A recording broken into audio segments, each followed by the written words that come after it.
As everybody knows, the world of work's changing. It's changed dramatically because of changes in technology. And you know that better than any of us, because the technology that you use is probably radically different from the technology that your parents use, and sometimes radically different from the technology that your teachers or your lecturers use. What's for sure is you probably make different use of it. In the last few years, we've seen a massive change and a massive growth in terms of social networking. 6 years ago, Twitter didn't exist. Now Twitter is a standard means of communication for footballers, for rock stars. It even helps to organise political movements like the Arab Spring or the Occupy movement. And these aren't the only changes that are taking place. There are massive changes directly in the world of work. One of my daughters went for a job in a call centre in Kirkcaldy. And if any of you have ever been to Kirkcaldy, you might find that just a little surprising. But when she went, most of the training seemed to take the form of telling them what they couldn't say. So they couldn't say Ken. I don't know what the Dumfries phrase or the Dumfriesshire phrase is for Ken, but in Fife it's what they use instead of punctuation. I thought my name had been changed to Ken Badidpole when I first moved there. Folk would greet me with, "How you doing, Ken?" I'd say, "No, my name's David." And then they would just say, "I ken that," and move on. And you couldn't say neighbour, you couldn't say Abery, you couldn't say neighboury. There were a whole list of 5 phrases you couldn't use. And ultimately, people were told that they couldn't use the F word. The girl sitting next to my daughter turned to her and said something that sounded like, "That's my entire effing vocabulary used up. I don't know what I'm going to say now." Surprisingly, neither of the 2 call centres that were built in Kirkcaldy have opened. And the jobs haven't come here, nor have they gone elsewhere in Scotland, nor have they gone elsewhere in the United Kingdom. They've gone to somewhere where people don't feel they need to tell you to F off if you can't work your skybox. And I think we've got to recognise that the kind of jobs that are available for us and the kind of jobs that are going to be open to you are jobs where we're not in competition with other countries, where people will work cheaper. We can't expect you as young people to take over jobs that are poorly paid and unrewarding, because you need to live in a world that demands money, it demands style, it demands cool, and you don't get these things from a low wage. So we've got to think about where the gaps are, where the areas are, where we can be involved. Today you're looking at land industries, and that's really important because there will always be that demand to eat. There will always be that demand for people to have the kind of services that the land industries offer. And there are opportunities and huge opportunities in these areas. But there are massive opportunities too in the world of creativity and the creative industries. These are industries that bring huge amounts of income to Scotland and to Great Britain. There's all sorts of opportunities there, both technical as well as the purely creative elements of it. And we need to have the skills and have the experience and have the awareness of what's out there. And I think you need to have that. I think you need to have that sense that you can be something else and something more. In my story, I grew up in a small town in the west coast of Scotland. I had no idea what possibilities the world offered. Maybe that's why I finished up being a teacher. It was a job that I'd seen other people do. I knew it was reasonably well rewarded. I knew it was reasonably comfortable, and I wanted to do work that helped to make a difference in some way. So I was drawn into that. But I had no idea of the opportunities that were out there. And I think you need to at least have the chance to look and see what there is. One of the main ways for you to do this is to make use of the tool My World of Work. It's one of the best web services I think that we have. It's been set up by Skills Development Scotland, who will also provide you with advice and information and face-to-face contact. But in My World of Work, you can see the stories of people who've gone into the creative industries, who've taken up the opportunities that are out there. You can see the kinds of jobs that are available, you can see the kind of skills that are required, and there are tools there that you can use to assess yourself and see whether these opportunities would suit you. The last thing that we can afford to do is to prepare people for jobs that don't exist, or have people looking for opportunities that simply aren't there. As I said, there are massive growth possibilities in the creative industries. And the great thing about that is that creativity is a skill that you need to have anyway. Apart from anything else, I think that you need to have that ability to shape and make things, because you need to be able to shape and make the world that you live in. For lots of young people, you're facing a future that's far more difficult and uncertain than the future that I faced growing up.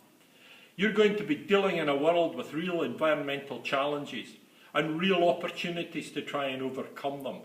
But in order to take advantage of these, you need to have that ability to think differently, to make things differently, to imagine things differently. And regardless of which subject area you're in, or regardless of what sort of employment you might want to go into, you need to be thinking in terms of being innovative and creative in whatever role it is. Farming, land-based industries in this country won't thrive unless we continue to show real insight and originality in terms of how we produce. We're not competitive in some senses with the larger markets that there are out there in the world, but we have the ability to create niche products. We have that ability to produce things of real quality, and through that we can create jobs and employment, and hopefully you can then take advantage of them. But employers want people who can add to their business, not people who are compliant, not people who are simply obedient. They want people who can bring some real thought and real originality to the work that they do. They want people who can enrich their business, who can help to build their companies and not just be part of them in that sense. So creativity is vital. And it's really vital in that world of change that I spoke about earlier. There's a quote that I use all the time, that in a world of change, the learner will inherit the earth, while the learned will remain beautifully equipped for a world that no longer exists. So there's that key skill there, I think, about how do you learn. And the biggest skill that you can take from school, from college, from wherever you're learning, is that skill of learning, that ability to take things and make them more, to move on. And what you need to do, I think, is, in the words of My World of Work, think about your horizons. We need to make sure that we're really opening up these horizons to you. Fabulous story for me. One of my colleagues was out working in a further education college, and one of the young people said there, it's like when you put a frog in a jar. And for some strange reason, she'd led a sheltered life. She'd never put a frog in a jar. She'd no idea what she was supposed to say. He told her that the frog would jump out, and then asked, what if you put a lid on it? She didn't think it would jump out. He said, no, it jumps out, hits the lid, goes down, jumps up, hits the lid, goes down, and eventually it gives up. And she said, what's your point? He said, my point is, when you take the lid off the jar, the frog never jumps out again. And she said, what are you trying to tell me? And he said, don't put a lid in your jar, and don't put a lid in anyone else's. And that's the key thing about aspiration and ambition. We need to be thinking about what our horizons are and what we can bring to them. We need to realise that the opportunities that are out there are not just for some people, but they're for all young people.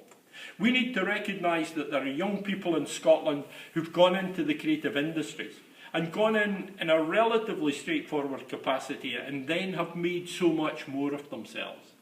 We need to recognise that right across Scotland we have films, we have video makers, we have people who are producing work of real quality, and we've got people on YouTube and other means who are building their own products. They're building them without help, without support, and out of their own imagination.